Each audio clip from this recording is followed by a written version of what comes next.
The room is dark. The house is completely silent. And you turn your head toward the nightstand, and the clock is glowing back at you. 3:07. Again. You weren't dreaming. Nothing woke you that you can name. You're just suddenly, frustratingly awake, staring at the ceiling, while the whole world sleeps around you.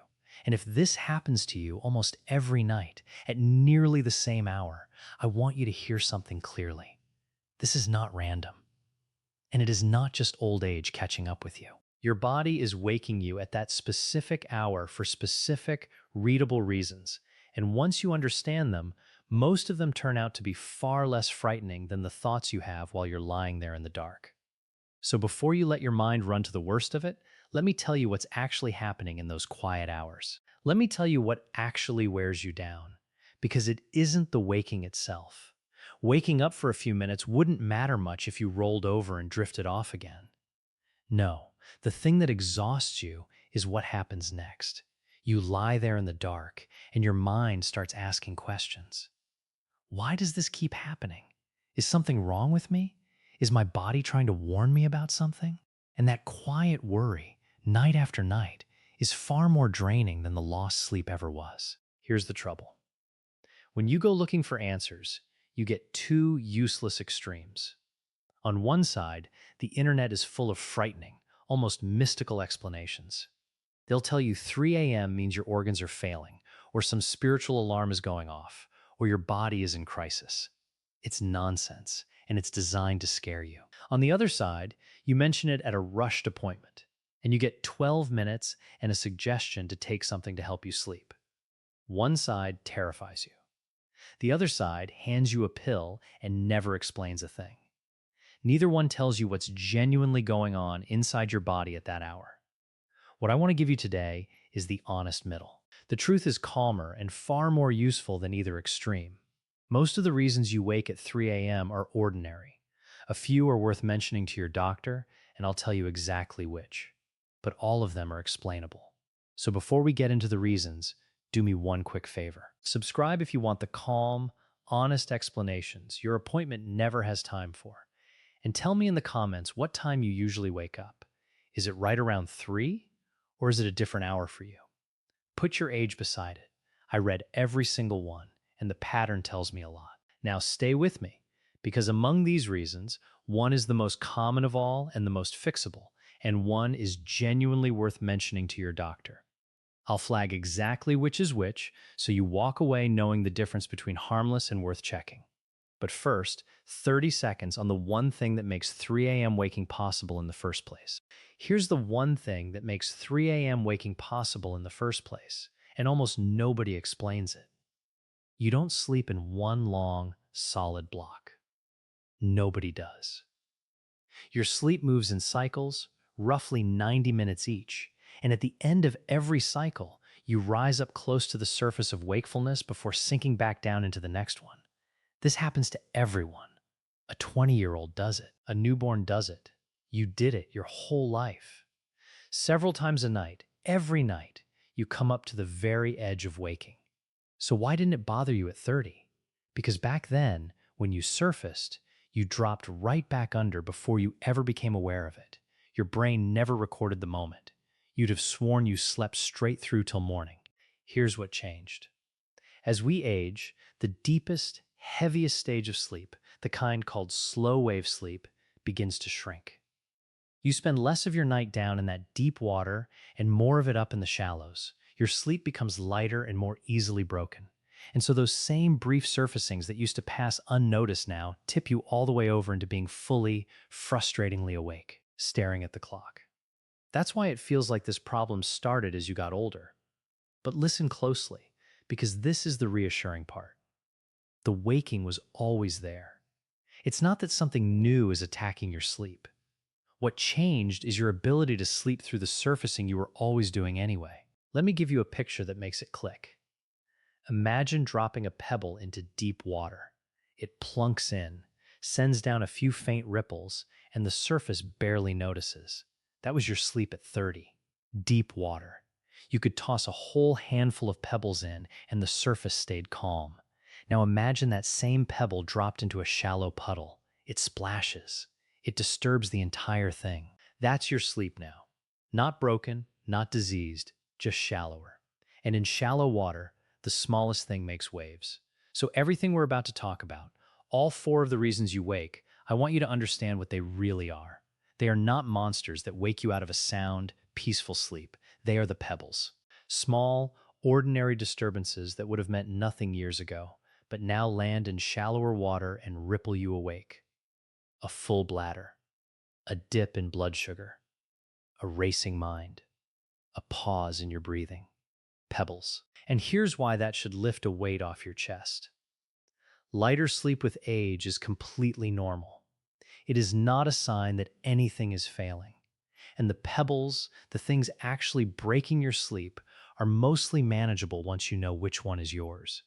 You can't turn shallow water back into deep water overnight, but you can absolutely stop tossing so many pebbles in. So let's look at the pebbles, starting with number 4, the one that's mostly about your own worry.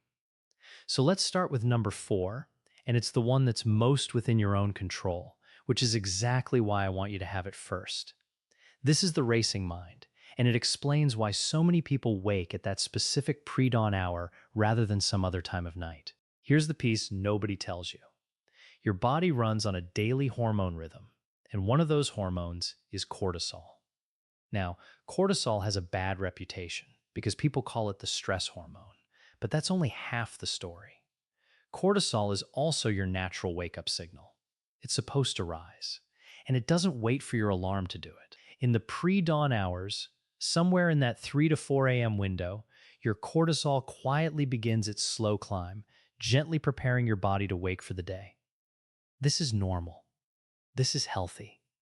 This is your biology working exactly as designed. It is not, and I want to be very clear about this, a sign of adrenal failure or burnout or anything the internet wants to sell you a supplement for. But here's what happens. Remember, your sleep is shallow now. So right as that cortisol is nudging you upward anyway, you surface. And if you happen to be someone whose mind is prone to worry, that's the moment it pounces. You're awake, it's dark, it's quiet, and there's nothing to distract you. So your brain reaches for the nearest worry and grabs on with both hands. The bills, your health, your children. A conversation from 3 days ago. And the more you lie there thinking, I have to get back to sleep, I have to get back to sleep, the more wide awake you become. Let me tell you about Carol. Carol was 70, from Asheville, North Carolina, and her nights had become a ritual she dreaded. Every night, right around 3, her eyes would open, and within seconds her mind was off to the races. She'd lie there for 2 hours, worrying, calculating, replaying, and glancing at the clock every 10 minutes to see how much sleep she was losing. By noon the next day, she was hollowed out with exhaustion. And the worst part was the dread. By evening, she was already anxious about the 3 a.m. waking that hadn't even happened yet. Here's the analogy I gave Carol, and I want you to hold on to it. Trying to force yourself back to sleep is like trying to smooth the surface of water with your hand. You press down, wanting it calm, and every press just makes more ripples. The effort itself is the problem. Sleep is not something you can grab.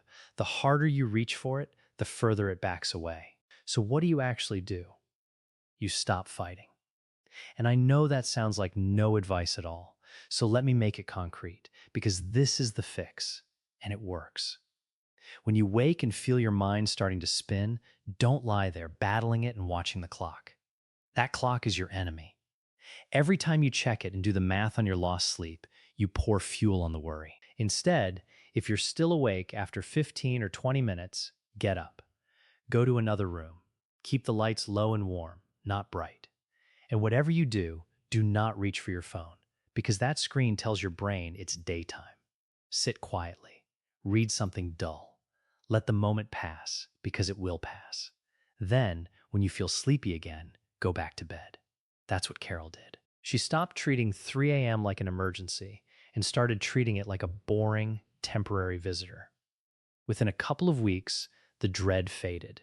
And once the dread faded, so did most of the waking. But if your mind is calm and you're still waking, the next one is physical. And it's the one people are quietly embarrassed about. Now, I said number 3 was physical, and a little embarrassing, and here's why. This one isn't hiding in your body. It's hiding in your evening routine, in the choices you make in the last few hours before bed, the ones you'd never in 100 years connect to waking up at 3 a.m. Let's start with what you eat and drink at night. Say you have a sweet treat before bed, a bowl of ice cream, a couple of cookies, a slice of pie. It feels cozy, it feels earned. But here's what happens inside you. That sugar sends your blood sugar surging up, and your body responds by pulling it back down. Only it often overshoots, so a few hours later, right in the small hours of the night, your blood sugar dips low. And your body treats a low blood sugar as a mild alarm. It nudges you awake. There's your pebble, dropped right into that shallow water, splashing you up to the surface at 3 in the morning. But the bigger culprit, the one I really want to talk about, is alcohol. And I want to be careful and fair here, because I'm not here to lecture anyone about a drink. The issue is timing and what it does to the back half of your night. So many people your age have a nightcap, a glass of wine, or something stronger, precisely because they believe it helps them sleep. And here's the tricky part. In one narrow sense, they're right. Alcohol does help you fall asleep faster.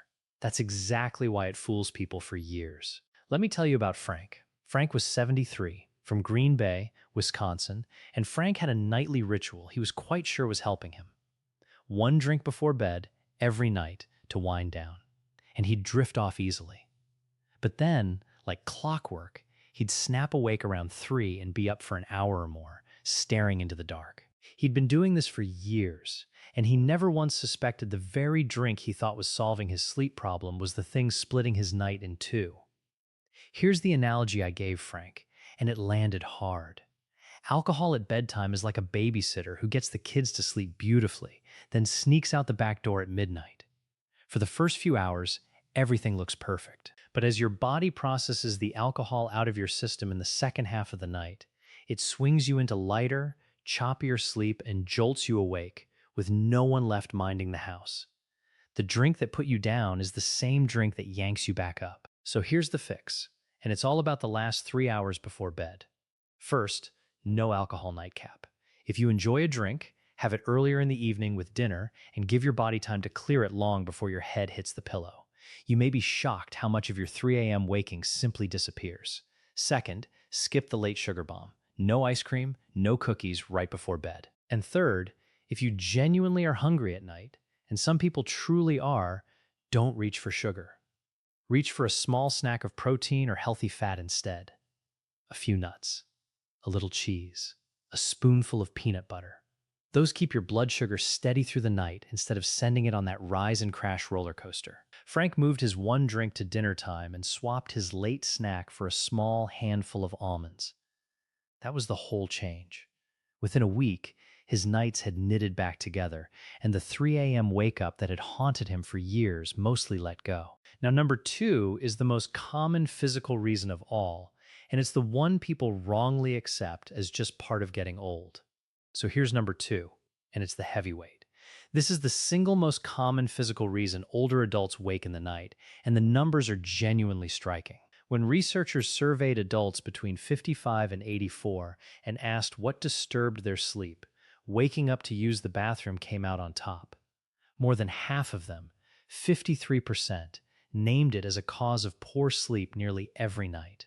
That was over 4 times more common than the next thing on the list, and it only climbs with age. By the time people reach 80, waking at least once a night to urinate affects up to 80, even 90% of both men and women. So if this is you, understand something. You are not the exception. You are the overwhelming majority. Doctors have a name for it, nocturia. And here's why it happens, because the reason surprises people. You might assume you're simply drinking too much before bed, and sometimes that's part of it. But there are 2 deeper changes going on. First, as you age, your bladder holds a little less than it used to, so it signals sooner. And second, and this is the one nobody explains, your body actually makes more urine at night as you get older. Why would that be?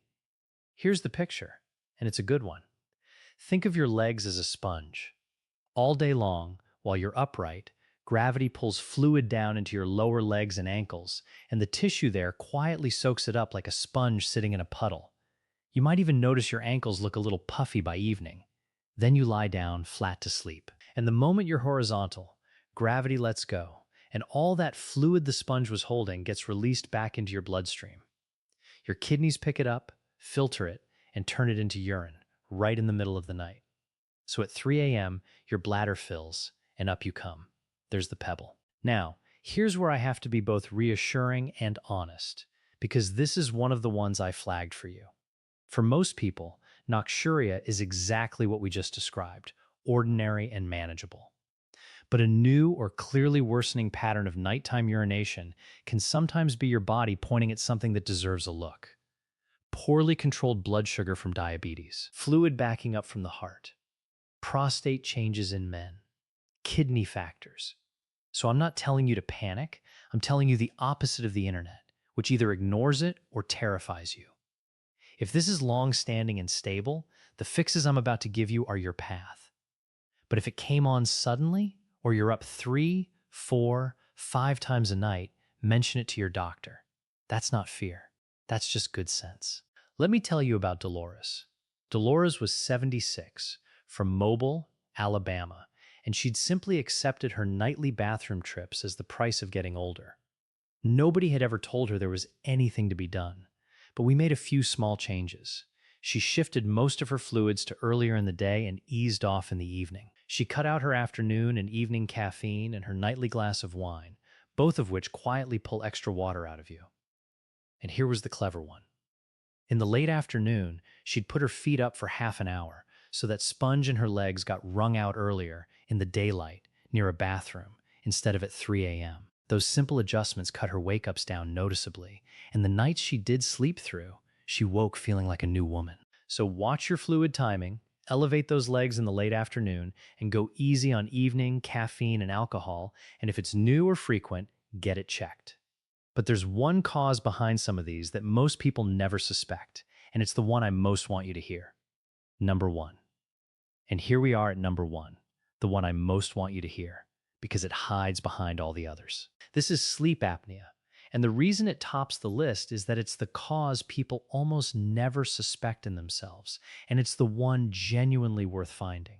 Here's what it is, in plain terms. Sleep apnea means that while you sleep, your breathing repeatedly pauses.